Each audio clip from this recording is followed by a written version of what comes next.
Yehudit, I said I wanted to get into the stem cells. How did you move from immunology to stem cell research?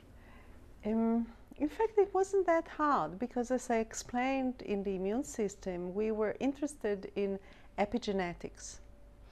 In epigenetics for one, and then when I started my own lab, I was also interested in the phenomena of repression. So you have genes and you either activate them, and now we know that you can also repress them. And most of it's repression, isn't it? Right. But when I started to think about it and to work on that, in fact, a colleague of mine was telling me, why do you think active repression really occurs in mammalian? Are we similar to bacteria? And that was an intuition, in fact. So I looked for a system where I can study epigenetics and repression, and it will be meaningful. So I just moved to stem cell biology. But, I mean, one of the characteristics of mammals and humans, as I gather, you have a different kind of system in which we, well, why don't you you can describe it far better than I'll ever be able to do it. That's true. We have different type of repression. When we think about repression in our cells of the body, it's very different than what we just say about repression in bacteria. But there are commonalities, but with higher organisms, we have different additional levels of repression. So we have everything there. And it was of interest to me, what are the levels of repression that are taking place, and what is the role of this repression in stem cell biology. So this is how we started to study how you turn off genes that are important for the pluripotential phenotype of a stem cell. A stem cell can differentiate, an embryonal stem cell can differentiate to all tissue of the body, and for that it needs to turn off the program of his identity. Oh, right, that's right. It's not only the other identities, but it's only. So it turns off his identity and turns on the new fate that it's taking, and also turning off the fate of the other cells. So it can't be a kidney if it's a heart, or so it has to turn off that you're not a stem cell anymore. You're not a heart cell. You're a kidney cell, just a lymphocyte, or whatever it is. So what particular aspect of that turning off that you work on? So in the genes that we work at, the pluripotent genes, in fact, we worked on 3 different aspects. The first aspect is just turning the machinery off. So you have a machine that comes to the gene and starts to make RNA from it. So the first level of repression is telling the machine, stop working now. You are not going to go through the gene and make more RNA. So this is the first level. And then comes the second level. The second level, remember I told you about the envelope of the DNA? Right. So the envelope of the DNA has to change to an envelope that says, I'm a silenced gene. So you change the envelope. And only at the third stage, you methylate the DNA.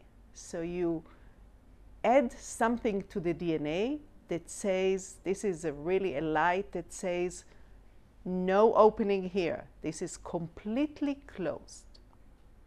So these are the 3 levels that we studied in turning off, in repression of pluripotent genes. So the mechanics of turning off these genes to turn an open, effectively a stem cell system is an open system with all kinds of possibilities, and it ends up creating all these closed systems. How is that related to, because you start doing work on cancer, how is it related to cancer?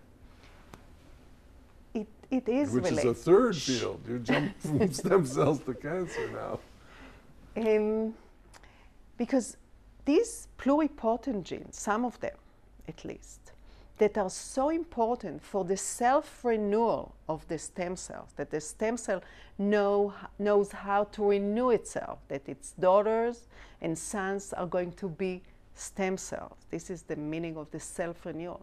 So the genes that are important for the self-renewal are great for a stem cell, but if they are staying on and stay expressed, they are very, very dangerous. That's a cancer cell. Exactly. That's what a cancer, the definition of a cancer cell. Exactly. And so we showed that at least one of them that we worked closely on, is exactly what you just said. It's an oncogene, what we call a gene that creates. Won't turn off. Right? Won't turn off. Exactly. I mean, that's the most exciting work I think you do here in your paper when I read that. Here you find a mechanism that won't turn off the gene, and so you get a wild gene or a self-multiplying gene. That could help you in diagnosis, right? You can figure out, or have you figured? You're not to that level that you figured that out yet. No, we did. You yeah, have. Because we looked for us to know that we are on the right track. The first thing that we did, together with a collaborator of mine, Dr. Eli Pikarsky, who is a pathologist, we looked on a variety of tumors that we suspected that this particular self-renewing gene may serve as an oncogene. And we saw that in all of these particular set of tumors, these are tumors of the germ cells, the sex cells, all of them express this particular gene at a wild levels. So only after we knew that, we said, okay, let's really see whether mechanistically it does what we think it does. So we moved to a mouse system where we can manipulate the level of expression and show indeed that this is what happens. So how does it come to diagnosis of the disease? How do you use it then? We don't now pathologists know that tumors of this particular type, they express this particular gene. So you can detect it, and Sure, there's a test, sure. and Yeah, so you. it's an easy test. So it means it's very early. Then you can start detecting. Right, exactly. In fact, we show that you're absolutely at the point. We show that a state of tumorigenesis, before it becomes a really malignant tumor, at the very preliminary stage of this particular tumor, it starts to express this particular gene. So it's really a very early event. So even before you effectively have cancer, or know anybody has any sense you have cancer, or you're sick, or anything else, you can figure out they have cancer or pre-cancer or predo-cancer, whatever you want to call it. So is there a system now which you can cut off, or is that what you're working on? Exactly what we're working on. Yeah, so that's what you're working on. That you say, oh no, your switch we got to change your switching mechanism. Right. And how would you do that? Do you introduce a new amino acid? An enzyme? How do you do that? If you know how you turn it off, then you can think how to modulate the signaling to turn it off, one thing. The other possibility is that you have to find which is the target of this particular gene. Okay? And if you figure out which is the target of the gene, then you turn the target off. So this is a cascade of so events. it only has one effect, and then you stop it right there.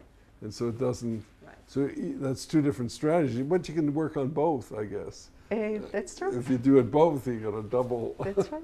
That's right. And that's your new work.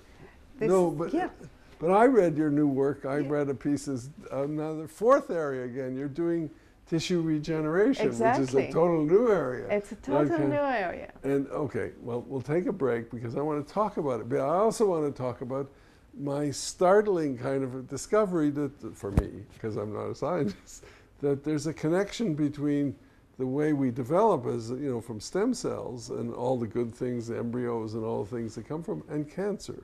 But we'll save it for after the break.